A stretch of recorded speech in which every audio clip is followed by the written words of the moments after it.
আচ্ছা, আপনিও কি আমার মতো এক ধরনের মসুর ডাল খেতে খেতে বোর হয়ে গেছে?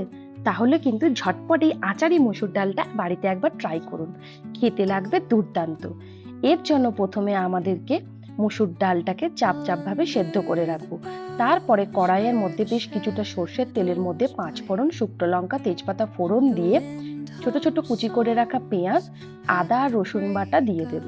আদা রসুন বাটা লাল হলেই টমেটো দিয়ে লঙ্কা, হলুদ, ধনে গুঁড়ো আর জিরে গুঁড়ো দিয়ে ভালো করে মশলাটাকে ভাজতে রাখবো।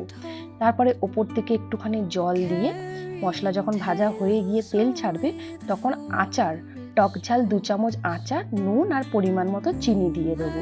এরপরে আগে থেকে চাপ চাপ সেদ্ধ করে রাখা মসুর ডালটা দিয়ে ভালো করে নাড়াচাড়া করে অল্প জল দিয়ে ফুটিয়ে নেবেন, এবং ফুটে গেলে শেষে কিন্তু আবার বেশ কিছুটা আচার দিয়ে আপনারা নামিয়ে নেবেন। খেতে লেগেছিল কিন্তু দারুণ। বাড়িতে কিন্তু অবশ্যই ট্রাই করুন।